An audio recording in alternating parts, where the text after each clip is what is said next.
ദൈവനാമം മഹത്വപ്പെടട്ടെ. ലൂക്കായുടെ സുവിശേഷത്തിൽ മറിയം പറഞ്ഞു, ശക്തനായവൻ എനിക്ക് വലിയ കാര്യങ്ങൾ ചെയ്തിരിക്കുന്നു, അവൻ്റെ നാമം പരിശുദ്ധമാണ്. പ്രിയപ്പെട്ടവരെ, ഞാൻ ഇവിടെ നിൽക്കുന്നത് തന്നെ കൃപാസന മാതാവിൻ്റെ വലിയ ഒരു സംരക്ഷണ വലയത്തിൽ നിന്നുകൊണ്ടാണ്. എൻ്റെ പേര് സേവ്യർ പുത്തമ്പരയിൽ, എറണാകുളം എളമക്കര സ്വദേശമാണ് എൻ്റെ നാട്. എൻ്റെ ഭാര്യ വിമല സേവ്യർ. 2 മക്കളുണ്ട്. 2 പേരും 2 സ്ഥലങ്ങളിലാണ്. കുറേ നാളുകൾക്ക് മുമ്പ് എൻ്റെ വീട്ടിൽ കൃപാസന പത്രങ്ങൾ കിടക്കുന്നത് കാണാറുണ്ട്. അപ്പം ഞാൻ എൻ്റെ ജീവിത പങ്കാളിയോട് ചോദിക്കും, ഇത് നിനക്ക് എവിടെ നിന്ന് കിട്ടുന്നു? അപ്പോൾ അവൾ പറഞ്ഞു, ഒത്തിരി അനുഭവങ്ങൾ വായുന്നുണ്ട് അതിൽ, അവിടെ എനിക്കൊന്ന് പോകണം. അപ്പം ഞാൻ പറഞ്ഞു, പോകാൻ പറ്റില്ല. ഇവിടെ വല്ലാർപാടത്തമ്മയുണ്ട്, വേളാങ്കണ്ണി മാതാവുണ്ട്, എന്തിനാ കൃപാസന മാതാവിൻ്റെ അടുക്കലേക്ക് ഇത്രയും ദൂരെ പോകുന്നതെന്ന് ചോദിക്കും. അപ്പോൾ അവൾ പറയും, ഒരിക്കൽ പോകാൻ പറ്റും എന്ന് ഞാൻ വിശ്വസിക്കുന്നു, ഞാൻ പ്രാർത്ഥിച്ചുകൊണ്ടിരിക്കുന്നുണ്ടെന്ന് അവൾ പറയുമായിരുന്നു. ഇടയ്ക്കിടയ്ക്ക് കൃപാസന മാതാവിൻ്റെ സാക്ഷ്യങ്ങളെല്ലാം അവൾ വായിച്ചുകൊണ്ട് എൻ്റെ അടുക്കൽ വന്ന് പറയും.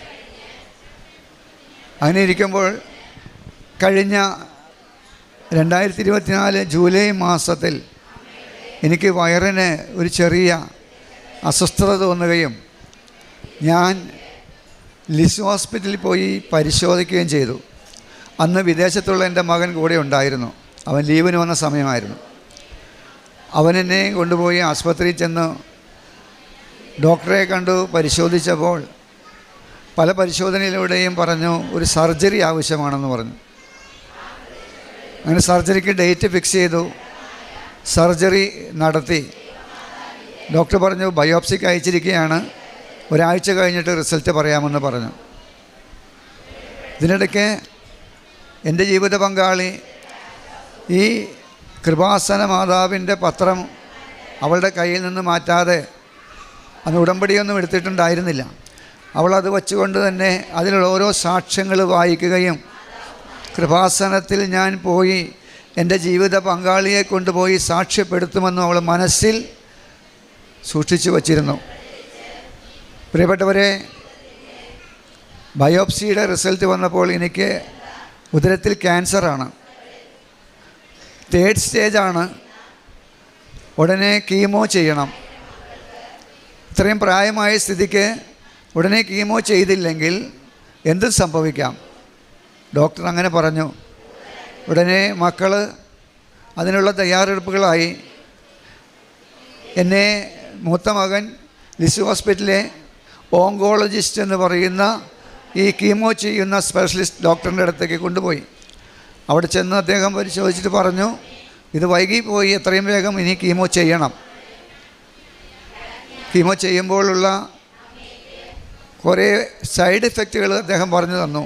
മുടി നഷ്ടപ്പെടും, നാവിൻ്റെ തൊലിയെല്ലാം പോകും, കുറച്ച് നാൾ കഴിയുമ്പോൾ ശരിയായിക്കോളും, പരമാവധി നമുക്ക് നോക്കാം, ഒരു 8 കീമോയെങ്കിലും ചെയ്യണമെന്ന് പറഞ്ഞിരുന്നു. അപ്പം ഞാൻ അത് സമ്മതിച്ചു. പക്ഷേ എൻ്റെ ജീവിത പങ്കാളി അതിനോടൊട്ടും താല്പര്യം പറഞ്ഞില്ല. അവൾ പറഞ്ഞു, ഞാൻ പ്രാർത്ഥിച്ചപ്പോൾ എനിക്ക് കീമോ ചെയ്യുന്നതിനോട് താല്പര്യമില്ല. മാത്രമല്ല, അവൾ പറയുകയാണ്, ഒരു ദിവസം രാത്രി അവൾ കിടന്നുറങ്ങുമ്പോൾ ഒരു സ്ത്രീ വന്ന് അവളുടെ അടുക്കൽ വന്ന് പറഞ്ഞു, നിൻ്റെ ഭർത്താവ് ക്യാൻസർ രോഗിയാണ്, പക്ഷേ കീമോ ചെയ്യണ്ട. ഇത്ര മാത്രമേ പറഞ്ഞുള്ളൂ. ഇവള് ഉടനെ തന്നെ എന്നോട് പറഞ്ഞു, നമ്മൾ കീമോ ചെയ്യുന്നില്ല. അപ്പം ഞാൻ പറഞ്ഞു, മക്കൾ നിർബന്ധിക്കുന്നു, കീമോ ചെയ്യണമെന്ന് പറയുന്നു. ഇവള് പറഞ്ഞു, ചെയ്യുന്നില്ല. എന്നാൽ നമുക്കൊരു ധ്യാനം കൂടാൻ പോകാമെന്ന് പറഞ്ഞ് എനിക്ക് വേണ്ടപ്പെട്ട ഒരു സുഹൃത്ത് ഒരു വചനപ്രഘോഷകനെ വിളിച്ചു. അദ്ദേഹത്തിനോട് ചോദിച്ചു, ബ്രദറെ, എനിക്ക് ഇങ്ങനെ ഒരു സർജറി നടത്തി, ഇന്ന രോഗമാണെന്നറിഞ്ഞു, എനിക്കൊരു ധ്യാനം കൂടാൻ താല്പര്യമുണ്ട്. അപ്പോൾ അദ്ദേഹം പറഞ്ഞു, 2 ദിവസം കഴിഞ്ഞ് ഞാൻ പറയാമെന്ന് പറഞ്ഞു. അദ്ദേഹം പ്രാർത്ഥിച്ചു. 2 ദിവസം കഴിഞ്ഞപ്പോൾ അദ്ദേഹം പറയുന്നു, എനിക്ക് കൃപാസനമാണല്ലോ കാണിക്കുന്നത് സേവറേട്ടാ. ഞാൻ പറഞ്ഞു, കൃപാസനത്തിൽ പോയിട്ടില്ല. എങ്കിലും എൻ്റെ ഭാര്യ പറയുന്നുണ്ട്, കൃപാസനത്തിലെ മാസികകൾ അവളുടെ പത്രം അവളുടെ കയ്യിലുണ്ട്, അവൾ പ്രാർത്ഥിക്കുന്നുണ്ട്, എന്നാലൊന്ന് പോയിക്കൂടെ എന്ന് ചോദിച്ചു.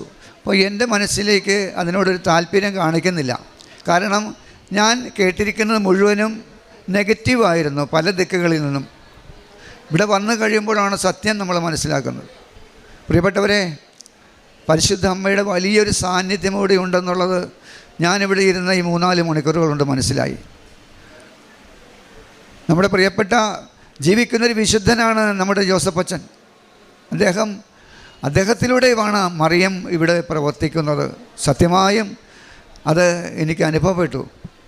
അങ്ങനെ ഞാൻ പറഞ്ഞു ശരി പോകാമെന്ന് പറഞ്ഞു. പക്ഷേ ഞാൻ അപ്പോഴും പോയില്ല. ഒരു ദിവസം കുടുംബ പ്രാർത്ഥനയ്ക്ക് ഇരിക്കുമ്പോൾ ഇവൾ എൻ്റെ അടുത്ത് പതുക്കനെ ചോദിച്ചു, ഞാൻ എൻ്റെ സുഹൃത്തുമായിട്ട് എൻ്റെ ഒരു കൂട്ടുകാരിയുണ്ട്, അവർ കൃപാസനത്തിൽ പോകുന്നുണ്ട്, ഞാനൊന്ന് പൊയ്ക്കോട്ടെ എന്ന് ചോദിച്ചു. അപ്പം ഞാൻ പറഞ്ഞു, മനസ്സോടെ ഞാൻ പറഞ്ഞു പോയിക്കോ, വേഗം വരണമെന്ന് പറഞ്ഞു. കീമോ ഒന്നും ചെയ്യാതിരിക്കുന്നു. ഇതിനിടയിൽ എനിക്ക് വേണ്ടി നിർബന്ധത്തിന് വഴങ്ങിയ ഒരു ഹോമിയോ ഡോക്ടറെ കണ്ടു. ഒരു ഹോമിയോ ഡോക്ടറെ കണ്ടപ്പോൾ അദ്ദേഹം പറഞ്ഞു, എന്താ കീമോ ചെയ്യാതിരുന്നത്? കീമോ ചെയ്യേണ്ടതല്ലായിരുന്നോ? ഇത് സ്റ്റേജ് വളരെ കൂടിപ്പോയല്ലോ എന്ന് പറഞ്ഞു. ഞാൻ പറഞ്ഞു, ഡോക്ടറെ, ഇങ്ങനെ എൻ്റെ ഭാര്യ ഇങ്ങനെ പ്രാർത്ഥിക്കാൻ പോകുന്നുണ്ട്, കൃപാസനത്തിലെ ഒരു പ്രാർത്ഥനയിലൊക്കെ അവൾ പങ്കെടുക്കുന്നുണ്ടെന്ന് പറഞ്ഞു. അതെന്തോ ആയിക്കൊള്ളട്ടെ, ഏതായാലും എനിക്ക് മരുന്ന് തരാം, പക്ഷേ ഉറപ്പൊന്നും പറയാൻ പറ്റില്ല. ഇദ്ദേഹം പറഞ്ഞത് അങ്ങനെയായിരുന്നു. ഉടനെ ഞാൻ പറഞ്ഞു, മരുന്ന് തന്നേക്കാൻ പറഞ്ഞു. മരുന്ന് വാങ്ങി കഴിച്ചുകൊണ്ടിരുന്നു. എൻ്റെ ഭാര്യ കൃപാസനത്തിൽ വന്നു. ഡിസംബർ 1-ാം തീയതി അവൾ ഇവിടെ വന്നു. അന്ന് ഉടമ്പടി എടുത്തു. ഇവിടെ വന്ന് അവൾ പ്രാർത്ഥിച്ചു. രാത്രി 8 മണിയായി എറണാകുളത്ത് ഞങ്ങളുടെ വീട്ടിലെത്തിയപ്പോൾ ഞാനന്ന് അവളെ വളരെയധികം ദേഷ്യപ്പെട്ടു. ഇത്രയും വൈകിയത് എന്താണ്, ഇനി പോകാൻ സമ്മതിക്കില്ല എന്നെല്ലാം ഞാൻ പറഞ്ഞു. പക്ഷെ അവൾ പറഞ്ഞു, അച്ചായി അവിടെ പോയി മാതാവിൻ്റെ മുമ്പിൽ സാക്ഷ്യപ്പെടുത്തും, ഉറപ്പാണെന്ന് പറഞ്ഞു. മാസങ്ങൾ കടന്നുപോയി. എനിക്ക് മറ്റുള്ള അസ്വസ്ഥതകളൊന്നുമില്ല, ക്ഷീണം, ഭക്ഷണം കഴിക്കുന്ന ശരീരത്തിൽ കാണുന്നില്ലായിരുന്നു. ഇവൾ വീണ്ടും ജനുവരി മാസം 1-ാം തീയതി വീണ്ടും ഇവിടെ വന്നു. അന്ന് ഞാൻ വന്നില്ല. ഇതിനിടയിൽ എൻ്റെ 2 സുഹൃത്തുക്കൾ ഇങ്ങോട്ട് വരുമ്പോൾ എന്നെ കൂട്ടിക്കൊണ്ട് പോന്നു. ഞാനിവിടെ വന്നു, ഇതെല്ലാം പരിശോധിച്ചു, ഇവിടെ എല്ലാം നോക്കി. ഒരു സംശയ ദൃഷ്ടിയോടുകൂടി ഞാനിവിടെ എല്ലാം നോക്കിക്കൊണ്ടിരുന്നു. പക്ഷേ ഒരു സിസ്റ്റമാറ്റിക്കലായിട്ടുള്ള പ്രവർത്തനങ്ങൾ കണ്ടപ്പോൾ ഞാൻ കുറച്ചെല്ലാം വിശ്വസിച്ചു. പിന്നെ സാമ്പത്തികമായ ഒരു പരിപാടികളിവിടെ നടക്കുന്നില്ല. ഇതെല്ലാം പറഞ്ഞു പരത്തിയതായിരുന്നു. അതുകൊണ്ട് ഞാൻ അതിനെക്കുറിച്ച് നിരീക്ഷിച്ചുകൊണ്ടിരുന്നു. ഞാൻ വൈകുന്നേരമായപ്പോൾ നന്നായിട്ടൊന്ന് പ്രാർത്ഥിച്ചു. മാതാവിൻ്റെ അടുക്കലും കുറേ നേരം ഇന്ന് പ്രാർത്ഥിച്ചു. തിരിച്ചു പോയി. എൻ്റെ സർജറി കഴിഞ്ഞ് 6 മാസം കഴിഞ്ഞ സമയമായിരുന്നു. ജനുവരി മാസം 28-ാം തീയതി എന്നോട് ഹോമിയോ ഡോക്ടർ പറഞ്ഞു, ഏതായാലും ഒരു ടെസ്റ്റും കൂടി നടത്തണം, എന്നാലേ എനിക്കിനി മരുന്ന് തരാൻ പറ്റുള്ളൂ എന്ന് പറഞ്ഞു.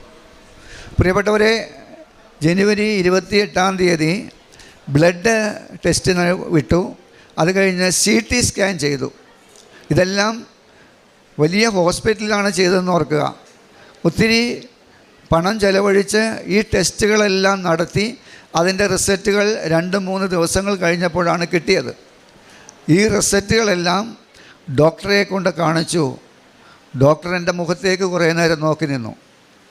അതിനുശേഷം ഭാര്യയുടെ മുഖത്തേക്ക് നോക്കി.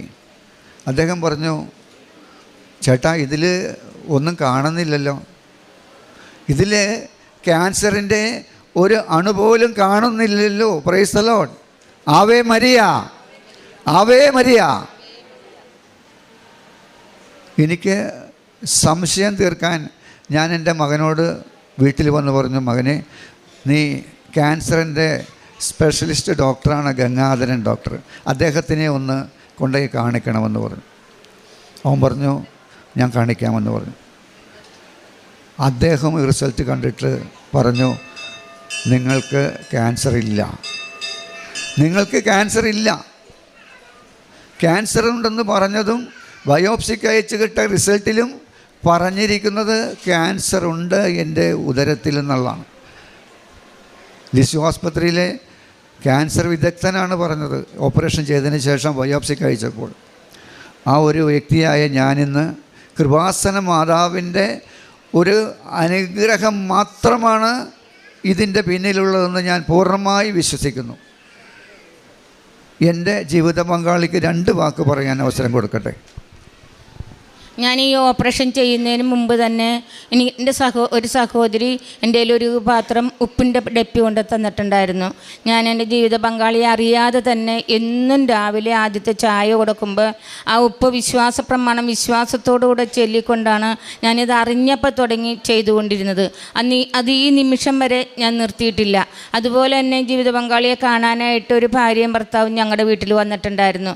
ആ സഹോദരി വന്നപ്പോൾ എൻ്റെ കയ്യിലേക്ക് ഇവിടുത്തെ ഉടമ്പടി എടുത്ത കാശ് രൂപവും വിശുദ്ധ തൈലവും എൻ്റെ കയ്യിലേക്ക് തന്നിട്ടും, ചേച്ചി മുറി പോയി ചേട്ടൻ്റെ ആ ഓപ്പറേഷൻ ചെയ്ത സ്ഥലത്ത് വച്ച് പ്രാർത്ഥിക്കാനായിട്ട് പറഞ്ഞു. ഞാൻ മുറി കൊണ്ടുപോയി ഓപ്പറേഷൻ വെച്ച സ്ഥലത്ത് ആ കാശ് രൂപവും വിശുദ്ധ തൈലവും വെച്ച് വിശ്വാസപ്രമാണം ചൊല്ലി നല്ലോണം പ്രാർത്ഥിച്ച് അവർ പോവുകയും ചെയ്തു. അതുവരെ ഞാൻ ഉടമ്പടി എടുക്കുകയോ ഒന്നും ചെയ്തിട്ടുണ്ടായിരുന്നില്ല. ഇതെടുക്കാതെ തന്നെ ആ മാതാവിൻ്റെ വലിയ അത്ഭുതം എനിക്ക് അവിടെ കാണുവാനായിട്ട് സാധിച്ചു. അതുപോലെ ഇവിടെ വരാനുള്ള ഈ തടസ്സം വളരെ തടസ്സമായിരുന്നു എനിക്ക്. ഒരു ദിവസം ഞാൻ സന്ധ്യാപ്രാർത്ഥന കഴിഞ്ഞപ്പോഴാണ് ഞാൻ ചോദിച്ചത്, എന്നോട് പറയുമ്പോൾ ദേഷ്യപ്പെടരുത്, ഇല്ലെങ്കിൽ ഇല്ല എന്ന് പറഞ്ഞാൽ മതി എന്ന് പറഞ്ഞു. അങ്ങനെ ഞാൻ ഈശോനോട് നല്ലോണം പ്രാർത്ഥിച്ചിട്ടാണ് സ്നേഹത്തോടുകൂടി ചോദിച്ചു, നമുക്കൊന്ന് കൃപാസനത്തിൽ പോവാമെന്ന് ചോദിച്ചപ്പോൾ അന്നാണ് എന്നോട് ആദ്യമായിട്ട് പറഞ്ഞത് പോകാമെന്ന് പറഞ്ഞ്. അങ്ങനെ പിറ്റേ ദിവസം തന്നെ ഞങ്ങളിവിടെ കൊണ്ടുവരാമെന്ന് പറഞ്ഞ ഒരു സഹോദരി എൻ്റെ വീട്ടിൽ വരികയും ഞങ്ങൾ 3-4 പേര് കൂടി ഇവിടെ വരാനായിട്ട് എൻ്റെ അമ്മ എന്നെ അനുവദിച്ചു. എൻ്റെ പ്രാർത്ഥനയുടെ ഫലമാണ് ഞങ്ങൾക്കിവിടെ വരാനും ഇന്ന് നിങ്ങളുടെ മുമ്പിൽ നിന്ന് ഈ സാക്ഷ്യം പറയുവാനും എന്നെ അനുവദിച്ചത്. അതിനായി മാതാവിനും എൻ്റെ ഈശോയ്ക്കും കോടാനുകോടി നന്ദി പറയുന്നു. ഇതുപോലെ തന്നെ വേറൊരു കാരുണ്യ പ്രവർത്തനത്തെക്കുറിച്ചാണ് ഞാൻ പറയാൻ പോകുന്നത്. ഇവിടെ കൃപാസനത്തിൻ്റെ പത്രം ഓരോ പ്രാവശ്യവും എൻ്റെ ജീവിത പങ്കാളി ഇവിടെ വന്ന് വാങ്ങിക്കൊണ്ട് പോയി ഞങ്ങളത് തൃപ്പൂണിത്തുറ പള്ളിയിൽ ചെന്ന് അവിടെ വരുന്ന ഭക്തർക്ക് കൊടുക്കുന്നു. അതുപോലെ ഞങ്ങളുടെ ഇടവകയിൽ വരുന്ന ഓരോരുത്തർക്കും ദിവ്യബലി കഴിഞ്ഞ് പോകുന്നവരുടെ കയ്യിലാണ് കൊടുക്കുന്നത്. പള്ളിയിലിട്ടിട്ട് പോകുന്നില്ല ഞങ്ങൾ. അത് ഓരോരുത്തരുടെയും കയ്യിൽ സന്തോഷത്തോടു കൂടി പുഞ്ചിരിയോടു കൂടിയാണ് കൊടുക്കുന്നത്. അവരത് വായിച്ച് അത് അവർ മറ്റുള്ളവർക്ക് കൊടുക്കുവാൻ പ്രേരണ നൽകുന്ന രീതിയിൽ ഞങ്ങൾ പറഞ്ഞാണ് കൊടുക്കുന്നത്. അതുപോലെ തന്നെ കാരുണ്യ പ്രവർത്തനങ്ങൾ, ക്യാൻസർ രോഗത്താൽ വളരെയധികം വേദനിക്കുന്ന 2-3 രോഗികൾ ഞങ്ങളുടെ പരിസരത്തുണ്ട്. അവരുടെ എല്ലാം ഞങ്ങൾ പോയി അവർക്ക് വേണ്ടുന്നതായ എല്ലാ നന്മകളും ഞങ്ങൾ ചെയ്യുന്നു. ഞാൻ പറഞ്ഞു, ഞങ്ങളിതെല്ലാം കൃപാസനത്തിൽ നിന്ന് പഠിച്ച കാര്യങ്ങളാണെന്ന് പറയുന്നത്. ഈ വൈകിയ വേളയിൽ കൃപാസനത്തിൽ നിന്ന് ബഹുമാനപ്പെട്ട ജോസഫ് അച്ഛനിലൂടെ പഠിച്ച കാര്യങ്ങളാണ് ഞങ്ങളിവിടെ ചെയ്യുന്നത്. കാരണം ദിവ്യബലി മുടങ്ങരുത്, കുമ്പസാരിക്കണം, അതോടൊപ്പം വ്യക്തിപരമായ പ്രാർത്ഥന വേണം, പിന്നെ കാരുണ്യ പ്രവർത്തനങ്ങൾ നടത്തണം, നന്മ ചെയ്യണം, ഇതെല്ലാം രോഗികളെ സന്ദർശിക്കണം. ഇതെല്ലാം യഥാർത്ഥത്തിൽ ജോസഫ് അച്ഛൻ ഇവിടെ പറയുമ്പോൾ സത്യത്തിൽ ഇങ്ങനെയുള്ള പല കാര്യങ്ങളും ചെയ്തിരുന്നെങ്കിലും അത് ചെയ്തത് ദൈവനാമത്തിലോ പരിശുദ്ധ അമ്മയുടെ സാന്നിധ്യത്തിൽ ആയിരുന്നില്ല. എല്ലാം ഞങ്ങൾക്ക് വേണ്ടിയിട്ടായിരുന്നു, ഞങ്ങളുടെ മേന്മയ്ക്കും പേരിനും വേണ്ടിയിട്ടുള്ളായിരുന്നു എന്ന് തോന്നിപ്പോയിരുന്നു. എന്നാൽ ഇപ്പോഴതല്ല, ചെയ്യുന്നതെല്ലാം കാരുണ്യ പ്രവർത്തനങ്ങളെല്ലാം കൃപാസനത്തിൽ നിന്നും കിട്ടിയ പ്രേരണകളും ഉൾക്കാഴ്ചകളും അനുഭവങ്ങളിലൂടെയും മാത്രമാണെന്ന് ഞങ്ങൾക്ക് മനസ്സിലായി. അതുകൊണ്ട് ഇന്ന് ഇവിടെ വച്ച് എൻ്റെ ദൈവമാതാവ് എനിക്കും എൻ്റെ കുടുംബത്തിനും തന്ന എല്ലാ അനുഗ്രഹങ്ങൾക്കും കോടാനുകോടി നന്ദി പറഞ്ഞ് ഞാനൊരു 2 വരി ഗാനം ആലപിച്ച് നിർത്തുന്നു. നീ എൻ്റെ വെളിച്ചം, ജീവൻ്റെ തെളിച്ചം, നീ എന്നഭയമല്ലേ അമ്മേ, നീ എന്നഭയമല്ലേ. കൈവെടിയരുതേ കന്യാമറിയമേ, കനിവിൻ കേദാരമേ, അമ്മേ കനിവിൻ കേദാരമേ. Ave Maria. Thank you Jesus. 94-ാം സങ്കീർത്തനം 17, 18, 19 തിരുവചനങ്ങൾ അരുളി ചെയ്യുന്നു. കർത്താവ് എന്നെ സഹായിച്ചിരുന്നില്ലെങ്കിൽ എൻ്റെ പ്രാണൻ പണ്ടേ മൂകതയുടെ ദേശത്തെത്തുമായിരുന്നു.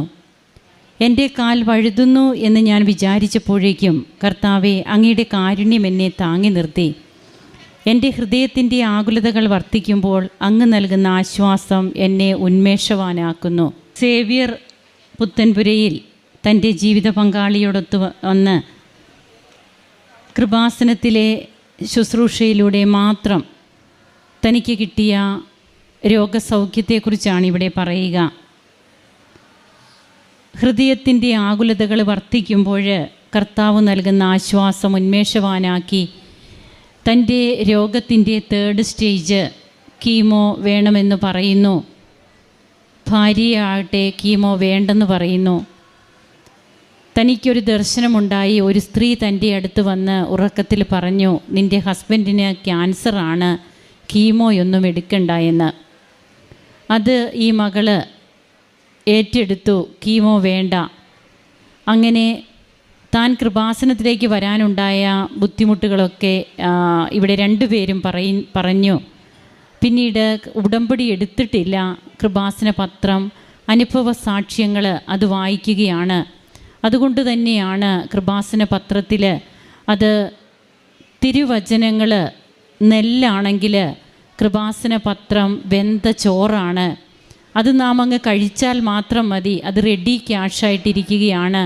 ബഹുമാനപ്പെട്ട VP ജോസഫ് അച്ഛൻ ഉടമ്പടി ആരാധനയിൽ പറഞ്ഞതാണിത്. അപ്പോഴിവിടെ കൃപാസന പത്രം വായിക്കുന്നു, അനുഭവിക്കുന്നു.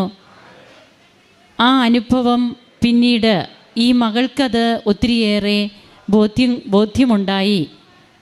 തൻ്റെ ഹസ്ബൻഡ് ക്യുവറാകണമെങ്കിൽ കൃപാസനത്തിൽ പോയി ഉടമ്പടി എടുക്കണം. അങ്ങനെ ഉടമ്പടി എടുക്കുകയും പിന്നീട് ഉടമ്പടി എടുക്കുന്നതിന് മുൻപേ വെഞ്ചരിച്ച ഉപ്പ് ഈ മകന് ഭക്ഷണത്തിൽ കൊടുക്കാൻ തുടങ്ങി.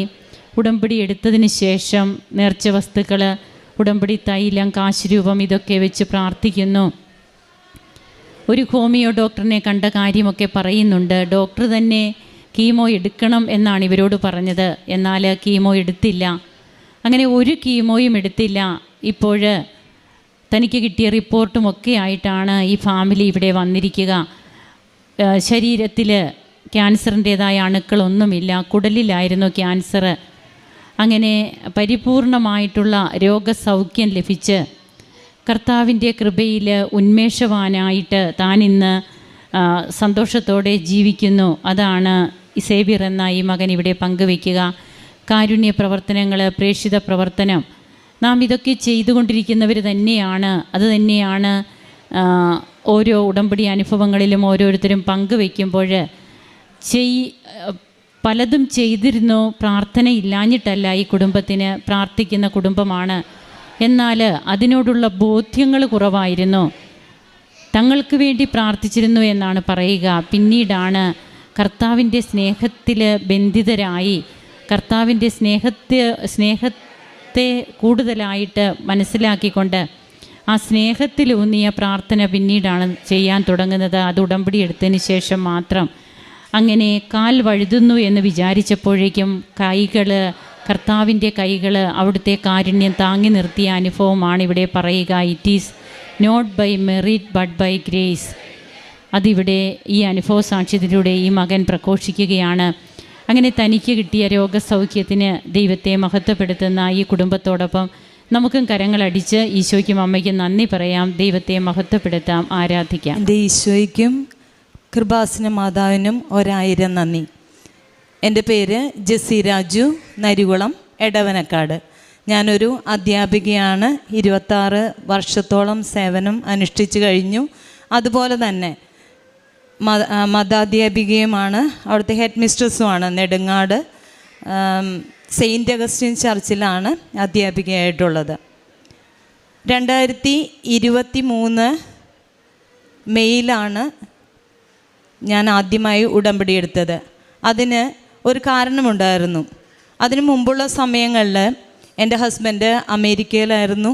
ഞാനിവിടെ അധ്യാപികയായും അമ്മച്ചിയും അതേപോലെ 2 മക്കളുമായിട്ട് സുഖമായി സ്വസ്ഥമായിട്ട് ജീവിക്കുന്ന സമയം പെട്ടെന്നാണ് ഹസ്ബൻഡ് അമേരിക്കയിൽ നിന്ന് വരികയും അദ്ദേഹത്തിന് 3 സർജറി, തലയുടെ 3 സർജറി കഴിയുകയും 8 മാസത്തോളം കോമ സ്റ്റേജിലാവുകയും അതേപോലെ അമ്മച്ചിയുടെ മരണം.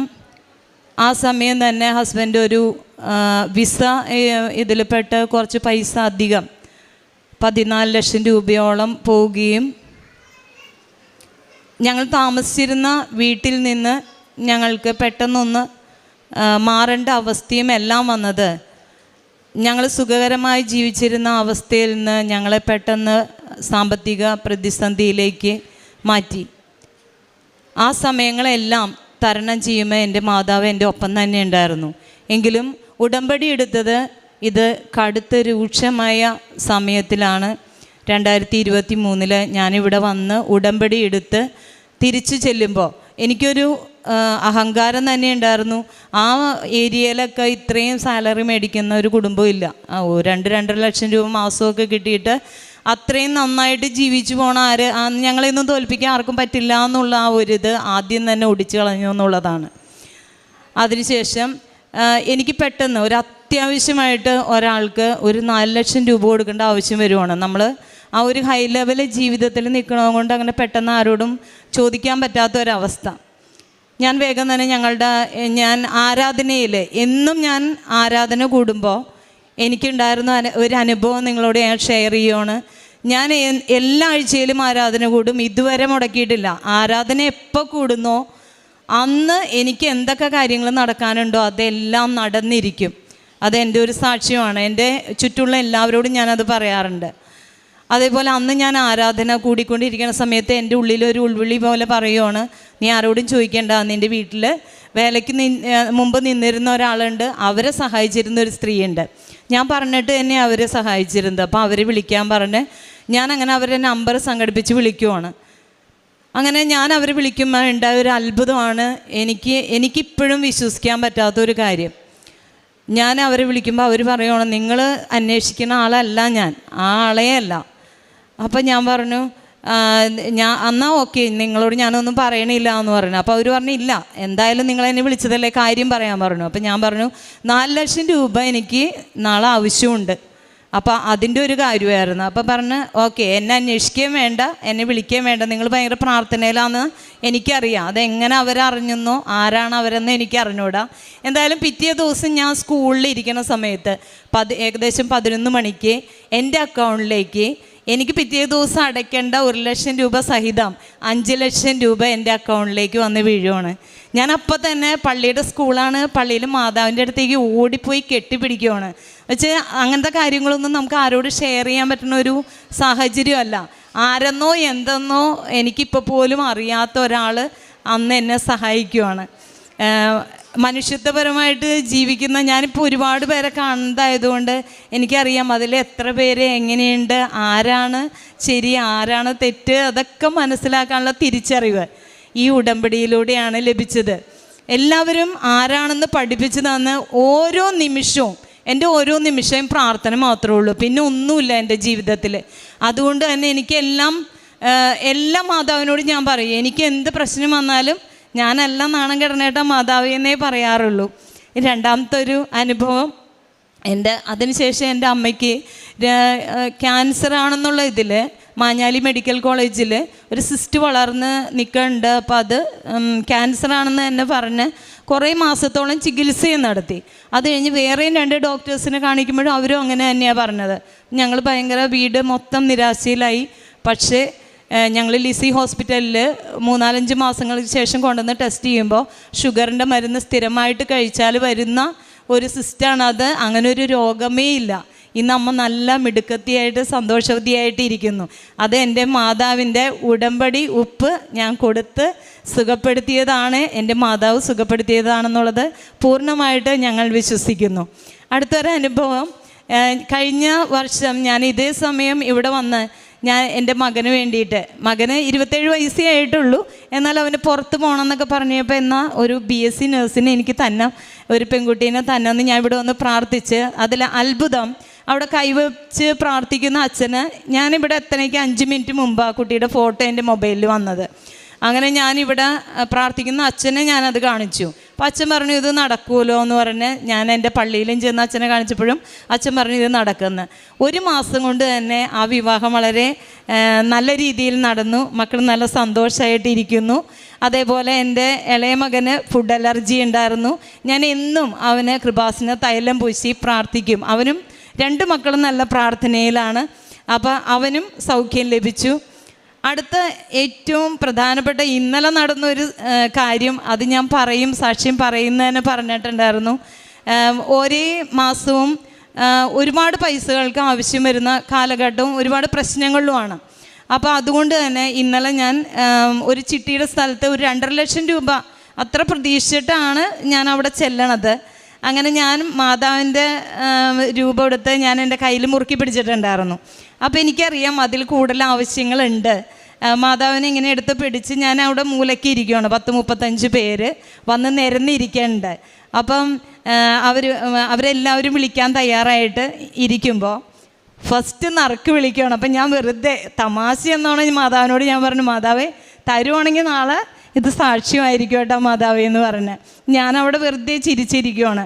ആ സമയത്ത് എൻ്റെ നമ്പർ 176 നറുക്കിൽ 9.5 ലക്ഷം രൂപ ഇന്നലെ എൻ്റെ ഇതിൽ. അപ്പോൾ അവരെല്ലാവരും ചോദിച്ചു ഇതെങ്ങനെ. അപ്പം ഞാൻ എൻ്റെ കൈ തുറന്ന് മാതാവിനെ കാണിച്ച് ആ 35 പേരും മാതാവിനെ കണ്ടെന്നുള്ളതാണ്. എനിക്കും അങ്ങനെയൊക്കെ എനിക്കത് വിശ്വസിക്കാൻ പറ്റണില്ല. ഇപ്പോഴും അതെങ്ങനെ സംഭവിച്ചു. പക്ഷേ ഞാനിപ്പോൾ പറയുകയാണ്, എൻ്റെ ഓരോ നിമിഷങ്ങളിലും ആദ്യം തന്നെ കൊമ്പൊടിച്ച് നിലത്തിട്ടിട്ട് പിന്നെ 1 by 1 ആയിട്ട് പൊക്കി എടുത്ത് ഓരോ നിമിഷവും ഒരു സങ്കടവും വരുത്താനായിട്ട് സമ്മതിക്കൂല. അതേപോലെ എൻ്റെ കൂടെ നടക്കുവാണ്. പിന്നെ ഇപ്പോൾ ഞാൻ എൻ്റെ ഒരു ഇളയമോൻ ഫിറ്റ്നസിൻ്റെ ഒരു സെൻറ്റർ തുടങ്ങുവാണ്. അപ്പം ഞാൻ അവന് ഇഷ്ടപ്പെട്ട ആ സ്ഥലം ഞാൻ നോക്കുമ്പോൾ അതിൻ്റെ മുകളിൽ മാതാവ് ഇരിക്കണം ഞാൻ സ്ഥിരമായിട്ട് കണ്ടുകൊണ്ടിരിക്കുകയാണ്. അടുത്ത മാസം മെയിൽ അതിൻ്റെ ഓപ്പണിംഗ് ആണ്. എപ്പോഴും എനിക്ക് മാതാവോടെ ഇരിക്കണ കാണാം. എനിക്ക് വിഷമം വരുമ്പോഴേക്കും ഞാൻ എപ്പോഴും പറയുന്ന ഒരു കാര്യമുണ്ട്, മാതാവേ തലയിലൊന്ന് തലോടണേന്ന്. ആ തലോടൽ ഞാൻ എപ്പോഴും അനുഭവിക്കുന്നു. എൻ്റെ മാതാവിന് 1000 നന്ദി. ഞാനിവിടെ കാരുണ്യപ്രവർത്തികളായിട്ട് എൻ്റെ വീടിൻ്റെ അടുത്ത അയാളുടെ ഭാര്യ മരിച്ചിട്ട് ഇപ്പോൾ ഒരു 4 കൊല്ലത്തോളമായി. മുസ്ലിം സഹോദരനാണ്. അതേപോലെ അയാൾക്കൊരു മകനുണ്ടായിരുന്നു. അവനും ആക്സിഡൻറ്റിൽ മരിച്ചുപോയി. അപ്പം 4 വർഷമായിട്ട് ഞങ്ങൾ ഏതാണ്ട് ആളെ ഏറ്റെടുത്ത് എല്ലാ നേരവും ഫുഡ് കൊടുക്കുകയും എല്ലാ സഹായങ്ങളും ഒക്കെ ആൾക്ക് ചെയ്തു കൊടുക്കാറുണ്ട്. അതുപോലെ അനാഥാലയങ്ങളിൽ പോകലും പിന്നെ അടുത്ത പാവങ്ങളുടെ വീടുകൾ ഏതാണെന്ന് അന്വേഷിച്ച് നമുക്ക് പറ്റുന്ന പോലെ അവരെ സഹായിക്കുകയും ചെയ്യാറുണ്ട്. അതുപോലെ പത്രമൊക്കെ ഞാൻ നടന്ന് കൊണ്ടുനടന്ന് ഓരോ കടകളിലൊക്കെ കൊടുക്കും. കടക്കാരൊക്കെ നോക്കി എന്നെ ചിരിക്കും. ചിലപ്പോൾ ബസ് സ്റ്റാൻഡിലൊക്കെ കൊണ്ട് ഞാൻ കൊടുക്കാറുണ്ട്. ചിലർ മേടിക്കൂല. അപ്പം ഞാൻ പറയും ഓക്കെ വേണ്ട. പക്ഷേ ചിലർ വളരെ സ്നേഹത്തിൽ അതെല്ലാം മേടിക്കാറുണ്ട്. എൻ്റെ സ്വഭാവത്തിൽ എനിക്ക് എല്ലാ കാര്യത്തിനും പെട്ടെന്ന് തന്നെ ദേഷ്യം വരെയും ഞാൻ പ്രതികരിക്കും. എനിക്കിഷ്ടപ്പെടാത്ത കാര്യം കണ്ടിട്ടുണ്ടെങ്കിൽ അപ്പം തന്നെ ഞാൻ പ്രതികരിക്കുന്ന ഒരു സ്വഭാവം ഉണ്ടായിരുന്നു. ഇപ്പം ഞാൻ എനിക്ക് തോന്നണേ ഞാൻ ഒരുപാട് താഴ്ന്നാണ് എല്ലാവരോടും സംസാരിക്കുന്നത്. ഞാനൊരു പുഴുവാണെന്നുള്ള ഒരു മട്ടിലായി ഞാൻ.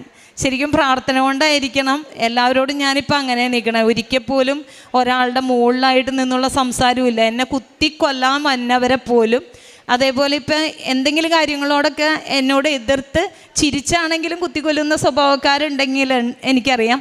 എന്നാൽ പോലും അവരോടൊക്കെ ഞാൻ വളരെ സ്നേഹത്തിലാണ്. ആ ഒരു സ്നേഹവും കരുണയൊക്കെ തുടങ്ങിയത് ഈ ഉടമ്പടി എടുത്തേ പിന്നെയാണ്. എല്ലാ ദിവസവും കൃപാസന തൈലം പുരട്ടി കഴിയുമ്പോൾ എൻ്റെ എല്ലാ അസ്വസ്ഥതകളും മാറി പിന്നെ മൈൻഡ് ഫ്രീ ആയിട്ട് സ്വസ്ഥമായിട്ടുള്ള ജീവിതമാണ് മുന്നോട്ട് പോകുന്നത്. എല്ലാത്തിനും 1000 നന്ദി. എൻ്റെ മാതാവിന് 1000 നന്ദി. മാതാവ് ഒരിക്കലും നമ്മളെ ഉപേക്ഷിക്കുകയില്ല. മാതാവിനോട് അപേക്ഷിച്ച് എല്ലാം നടക്കുന്നുള്ള പൂർണ്ണ വിശ്വാസം ഞാൻ എൻ്റെ ഈ കാര്യങ്ങളിലൂടെ നിങ്ങളെ അറിയിക്കുന്നു. പുറപ്പാടിൻ്റെ പുസ്തകം 33 17 തിരുവചനം അരുളി ചെയ്യുന്നു. കർത്താവ് മോശയോട് പറഞ്ഞു, നീ ആവശ്യപ്പെട്ട ഈ കാര്യവും ഞാൻ ചെയ്യും. എന്തെന്നാൽ നീ എൻ്റെ പ്രീതി നേടിയിരിക്കുന്നു, കൃപ നേടിയിരിക്കുന്നു. നിന്നെ എനിക്ക് നന്നായി അറിയാം. ജെസ്സി രാജു, ഞാനൊരു പുഴുവാണ്. അങ്ങനെ എനിക്ക് അങ്ങനെയാണ് ഇപ്പോഴും മനസ്സിലാകുന്നത്. മറ്റുള്ളവർ എന്നെ എന്തും പറഞ്ഞുകൊള്ളട്ടെ.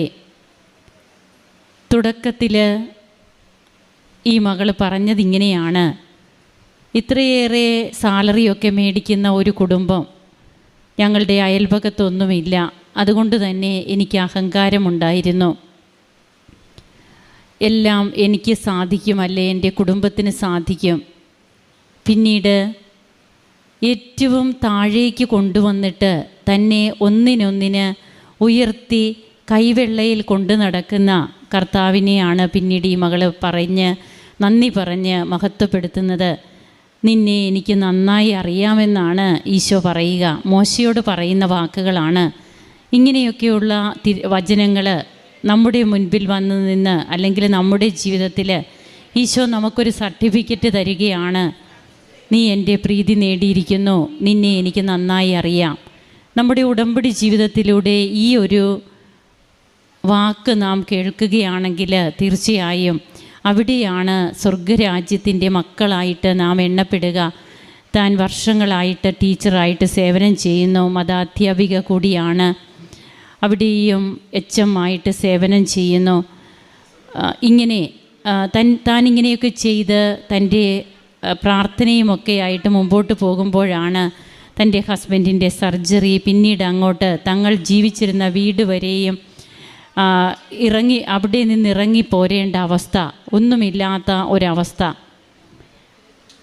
അങ്ങനെ ഉടമ്പടിയിലേക്ക് അങ്ങനെയാണ് കടന്നു വരുന്നത്. പരിശുദ്ധ അമ്മയെ കൂട്ടുപിടിച്ചിരുന്ന ഒരു മകൾ തന്നെയാണെന്ന് പറയുന്നുണ്ട്. എന്നാൽ ഉടമ്പടിയിലേക്ക് വരുമ്പോൾ, അതുകൊണ്ടാണ് ഉടമ്പടി ഉടനടി പരിഹാരമെന്ന് പറയുക. നാം ആരും പ്രാർത്ഥിക്കാത്ത വ്യക്തികൾ അല്ലാഞ്ഞിട്ടല്ല, നാം പ്രാർത്ഥിക്കുന്നവർ തന്നെയാണ്. പക്ഷേ എന്തുകൊണ്ട് ഉടമ്പടി നമുക്ക് ഏറ്റവും ഉചിതമായത് പ്രദാനം ചെയ്യുന്നു? അതാണ് ഉടമ്പടി എന്ന് പറയുന്നത് ഉടനടി പരിഹാരമാവുകയും അത് ഒരു അനുഗ്രഹവും അവകാശവുമാണ്. ഉടമ്പടി നമുക്ക് അവകാശമാകുന്നത് അത് ദൈവിക പദ്ധതി അനുസരിച്ച് നാം നമ്മുടെ ജീവിതത്തെ എളിമപ്പെടുത്തി ക്രമപ്പെടുത്തി ദൈവിക പദ്ധതിയോട് ചേർന്ന് പോകുമ്പോൾ ഉടമ്പടി നമുക്ക് അവകാശമാകും. ഞാൻ തന്നെ നിന്നോട് കൂടെ വരും, ഞാൻ നിന്നെ ആശ്വസിപ്പിക്കുമെന്ന് തിരുവചനം അരുളി ചെയ്യുന്നുണ്ട്. അത് പിന്നീട് തൻ്റെ ജീവിതത്തിൽ ഓരോരോ ഘട്ടങ്ങളിൽ എങ്ങനെയാണ് നിറവേറുന്നത്.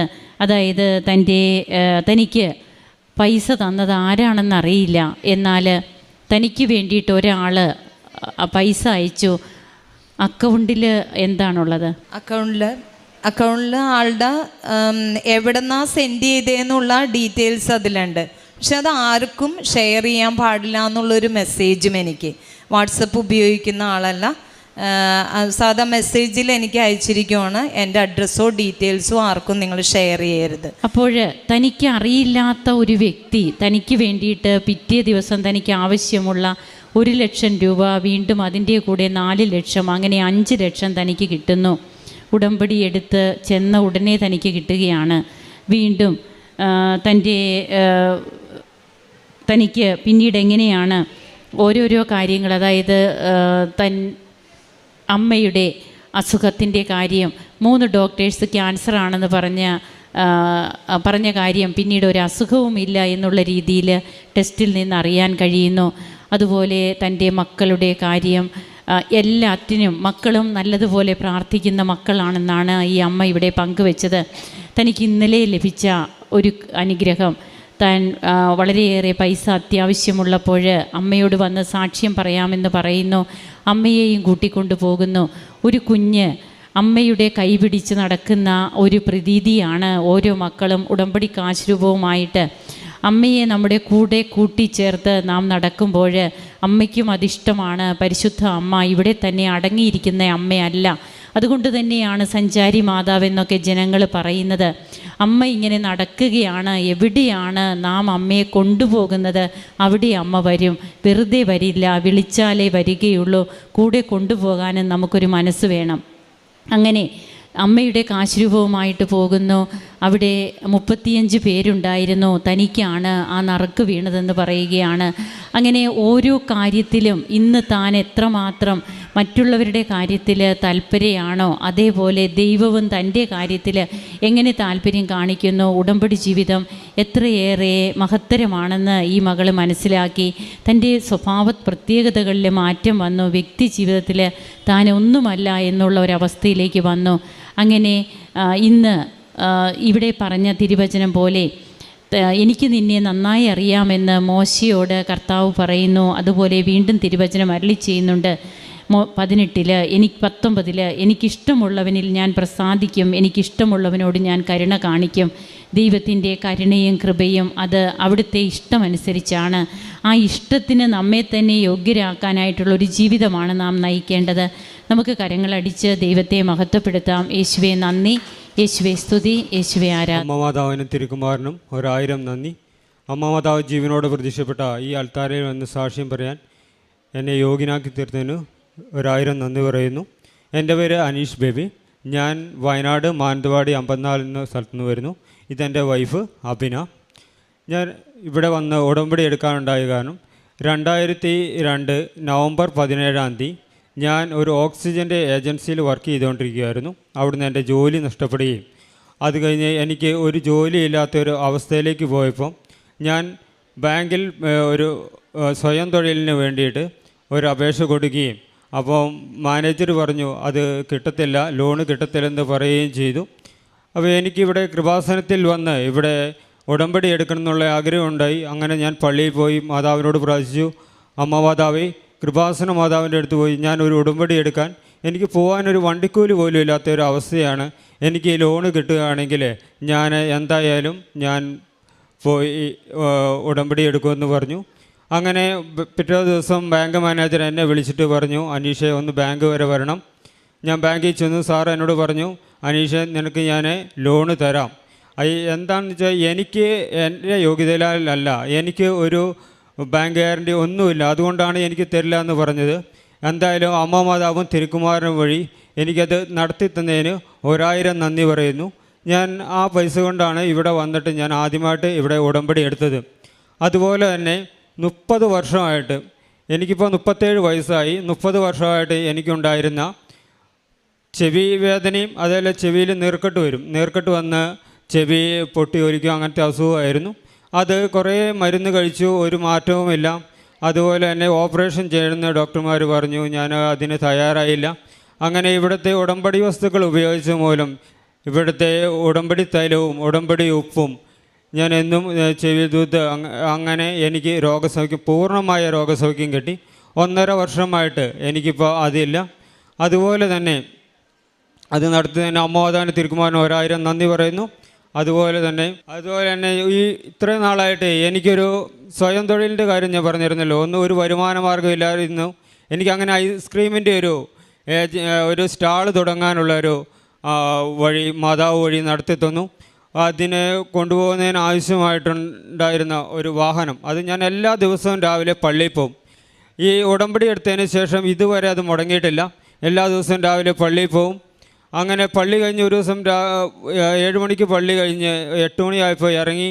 ഞാൻ വരുന്ന വഴിക്ക് ഒരു വണ്ടിയുണ്ട്, അത് സൂപ്പർ ക്യാരിയാണ്, മാരുതീൻ്റെ ഒരു സൂപ്പർ ക്യാരി, ഒരു സിൽവർ കളറുള്ള വണ്ടി. കണ്ടപ്പോൾ ഞാൻ ആ ചേട്ടനെ കൈ കാണിച്ച് നിർത്തിയിട്ട് പറഞ്ഞു, ചേട്ടാ എനിക്ക് ഒരു വണ്ടി വേണമായിരുന്നു, പരിചയത്തിലൊരു വണ്ടി ഉണ്ടെങ്കിൽ ചേട്ടൻ ഒന്ന് പറയണമെന്ന് പറഞ്ഞപ്പോൾ ആ ചേട്ടൻ എന്നോട് പറഞ്ഞു, ഞാൻ ഈ വണ്ടി കൊടുക്കുകയാണ്, നിനക്ക് വേണമെങ്കിൽ ഈ വണ്ടി എടുത്തോളാൻ പറഞ്ഞു. 2021 മോഡല് പെട്രോൾ വണ്ടിയാണ്. അപ്പോൾ എന്നോട് പറഞ്ഞു 2.5 ലക്ഷം രൂപയ്ക്ക് ഞാൻ ഈ വണ്ടി കൊടുക്കുമെന്ന് പറഞ്ഞു. 2.5 ലക്ഷം രൂപ പോയിട്ട് 1 രൂപ പോലും എൻ്റെ അടുത്ത് എടുക്കാനില്ല. ഞാൻ അമ്മ മാതാവിനോടും തിരുക്കുമാരനോടും പ്രാർത്ഥിച്ചു, മാതാവേ എനിക്കൊരു ഇത്രയും നാൾ 5-ാം പ്രാവശ്യം പുതുക്കിയപ്പോഴാണ് എനിക്ക് കിട്ടിയത്. മാതാവേ എനിക്കൊരു വഴി കാണിച്ചു തരണം, എൻ്റെ കുടുംബം പോറ്റുന്നതിനുള്ള ഒരു വഴി എനിക്ക് കാണിച്ചു തരണം. അങ്ങനെ ഞാൻ HDFC ബാങ്കുമായിട്ട് ബന്ധപ്പെട്ടപ്പോൾ എനിക്ക് 3 ലക്ഷം രൂപ ലോണ് തരാമെന്ന് പറഞ്ഞു. 2.5 ലക്ഷം രൂപയ്ക്ക് ഞാൻ വണ്ടി എടുത്തു. 50,000 രൂപയ്ക്ക് സ്റ്റാള്, ഐസ്ക്രീമിൻ്റെ സ്റ്റാൾ തുടങ്ങാനും കഴിഞ്ഞു. അതുപോലെ തന്നെ എനിക്ക് വീട്ടിൽ ഒരു പശു ഉണ്ടായിരുന്നു. ആ പശുവിന് 7 മാസം ഗർഭിണിയായിരുന്നു. ആ പശു തൈലേറിയ എന്ന് പറഞ്ഞൊരു രോഗം പിടിപെട്ടു. എല്ലാവർക്കും അറിയാം, തൈലേറിയ പിടിപെട്ട് കഴിഞ്ഞാൽ രക്ഷപ്പെടാൻ ചാൻസ് കുറവാണ്. ഡോക്ടർ വന്ന് പറഞ്ഞു, എന്തായാലും ഇത് രക്ഷപ്പെടത്തില്ല, ഇനി നിങ്ങൾ വല്ല അറവുകാർക്ക് കൊടുത്താൽ മതി, ഇതെന്തായാലും രക്ഷപ്പെടത്തില്ലെന്ന് പറഞ്ഞു. അങ്ങനെ ഡോക്ടർ കൈവിട്ടു, എല്ലാവരും കൈവിട്ടു. അത് തളർന്നു പോയൊരു അവസ്ഥയിലായിരുന്നു. അങ്ങനെ ഉടമ്പടി ഉപ്പ് ഞാൻ വെള്ളത്തിലിട്ട് കൊടുക്കുകയും ഉടമ്പടി തൈലം നെറ്റിയിൽ എന്നും കുരിശ് വരച്ച് വിശ്വാസ പ്രമാണം ചൊല്ലുകയും ചെയ്തതിൻ്റെ ഫലമായിട്ട് അതിന് പൂർണ്ണ സൗഖ്യം കിട്ടി. 2 മാസം കഴിഞ്ഞ് അതിന് നല്ലൊരു ആരോഗ്യമുള്ള ഒരു പെൺകിടാവ് ഉണ്ടാവുകയും ആ പശു ഇപ്പോൾ പൂർണ്ണമായിട്ട് ഇരിക്കുകയും ചെയ്യുന്നു. ഞാൻ പ്രേക്ഷിത പ്രവർത്തനങ്ങൾ ചെയ്യൽ നമ്മുടെ ഇവിടെ ഈ കോളനികളുണ്ട്, അക്രൈസ്തവരായിട്ടുള്ളവരുടെ അടുത്ത് പോയിട്ട് അവരുടെ അടുത്ത് പത്രം കൊടുത്ത് പിന്നെ ഉടമ്പടി തൈലം തൂത്ത് അവരോട് മാതാവിനെക്കുറിച്ചും മാതാവ് ജീവനോടെ പ്രത്യക്ഷപ്പെട്ട ഈ പള്ളിയെക്കുറിച്ചും എല്ലാ കാര്യങ്ങളും പറഞ്ഞ് അങ്ങനെ കുറേ പേര് ഇവിടെ കൊണ്ടുവരാനും പറ്റി. അക്രൈസ്തവർ അവരെ ഇവിടെ വന്ന് ഉടമ്പടി എടുത്തിട്ടുണ്ട്. അതുപോലെ തന്നെ ഞാൻ പൊതിച്ചോറുണ്ടാക്കിയിട്ട് മാനന്തവാടി ഗവൺമെൻറ് ഹോസ്പിറ്റലിൽ അവിടെ ഞാൻ കൊണ്ടു കൊടുക്കും. 10-50 പൊതിച്ചോറ് കൊണ്ടു കൊടുക്കും. അതുപോലെ തന്നെ ഞാൻ ഈ ക്യാൻസർ പേഷ്യൻ്റ് ആയിട്ടുള്ളവരെ അവിടെ ഒരു ഇതുണ്ട്, അംബേദ്കർ ക്യാൻസർ സെൻ്റർ ഉണ്ട്. അവിടെ നമ്മൾ അരിയും പയർ തേങ്ങ വെളിച്ചെണ്ണ അങ്ങനെയുള്ള സാധനങ്ങൾ അവർക്ക് കൊണ്ടു കൊടുത്താൽ മതി. അവർക്ക് പിന്നെ കഞ്ഞി വെച്ച് കൊടുക്കും. ഡയാലിസിസ് ഒക്കെ കഴിഞ്ഞ് വരുന്നവർക്കും അങ്ങനെയുള്ളവർക്കൊക്കെ കഞ്ഞി വെച്ച് കൊടുക്കുന്നതാണ്, അങ്ങനെ ചെയ്യാറുണ്ട്. പിന്നെ കൃപാസന പത്രം എല്ലാ മാസവും വാങ്ങിയിട്ട് ഞാൻ കൊടുക്കാറുണ്ട്. അമ്മ മാതാവിനെ തിരുക്കുമാരനോട് കുറിച്ചും പറയാൻ കിട്ടുന്ന ഒരവസരം പോലും ഞാൻ പാഴാക്കാറില്ല. എല്ലാവരോടും എല്ലാ ദിവസവും പറയാറുണ്ട്. അതുപോലെ തന്നെ അച്ഛൻ്റെ ഡെയിലി ബ്രെഡിലൂടെ എന്നും നല്ലൊരു ആത്മവിശ്വാസമാണ്. ഇതുവരെ ഞാൻ പറയാം, ഇത്രയും നാൾ എന്നെ നിലനിർത്തിയത് തന്നെ ഈ ഉടമ്പടിയുടെ ശക്തിയാലാണ്. ഇല്ലെങ്കിൽ ഇന്ന് ഞാൻ ഈ അമ്മ മാതാവ് ജീവനോടെ പ്രത്യക്ഷപ്പെട്ട ഈ ആൾക്കാരെ ഇന്ന് സാക്ഷ്യം പറയാൻ ഉണ്ടാവില്ല. കാരണം ഒന്നുമില്ലായ്മയിൽ നിന്ന് ഇത്രത്തോളം എന്നെ ഉയർത്തിയത് എൻ്റെ അമ്മ മാതാവും തിരുക്കുമാരനാണ്. എത്രത്തോളം നന്ദി പറഞ്ഞാലും മതിയാവില്ല. എൻ്റെ അമ്മ മാതാവിന് തിരുക്കുമാരനും 1000 നന്ദി, കോടാനുകോടി നന്ദി പറയുന്നു. സങ്കീർത്തനങ്ങൾ 72, 12, 13 തിരുവചനങ്ങൾ. നിലവിളിക്കുന്ന പാവപ്പെട്ടവനെയും നിസ്സഹായനായ ദരിദ്രനെയും അവൻ മോചിപ്പിക്കും. ദുർബലനോടും പാവപ്പെട്ടവനോടും അവൻ കരുണ കാണിക്കുന്നു. അഗതികളുടെ ജീവൻ അവൻ രക്ഷിക്കും. അനീഷ് ബേബി എന്ന ഈ സഹോദരൻ തൻ്റെ ഉടമ്പടി ജീവിതത്തിൽ ലഭിച്ച വലിയ അനുഗ്രഹങ്ങളെ സന്തോഷത്തോടുകൂടി പരിശുദ്ധ കൃപാസന മാതാവിൻ്റെ തിരുവൾത്താരയിൽ സാക്ഷ്യപ്പെടുത്തുന്നു. മകൻ ആദ്യം സൂചിപ്പിച്ചു തുടങ്ങിയത് ഉണ്ടായിരുന്ന ജോലി നഷ്ടപ്പെട്ടു. സ്വയം തൊഴിലിന് വേണ്ടി ഒരു ലോൺ അപേക്ഷിച്ചു. ഒത്തിരി തടസ്സങ്ങളിലൂടെ കടന്നുപോയി. ഉടമ്പടിയിൽ അമ്മ മാതാവിൻ്റെ തിരുസന്നിധിയിൽ സമർപ്പിച്ച് ആഗ്രഹത്തോടെ പ്രാർത്ഥിച്ചു തുടങ്ങിയപ്പോൾ തടസ്സങ്ങളും അവർ കണ്ടിരുന്ന എല്ലാ തരത്തിലുള്ള ബുദ്ധിമുട്ടുകളും മാറി ലോൺ അനുവദിച്ച് കിട്ടുന്നതിനുള്ള വഴികൾ അമ്മ മാതാവ് മകന് തുറന്നു കൊടുത്തു. അതുവഴി മകനൊരു ഐസ്ക്രീം സ്റ്റാളിൻ്റെ കാര്യത്തിലേക്കാണ് മുന്നോട്ട് പോകുന്നത്. എന്നാൽ അവിടെയും മകന് ഏറെ സാമ്പത്തിക ഞെരുക്കങ്ങളുണ്ടായിരുന്നു.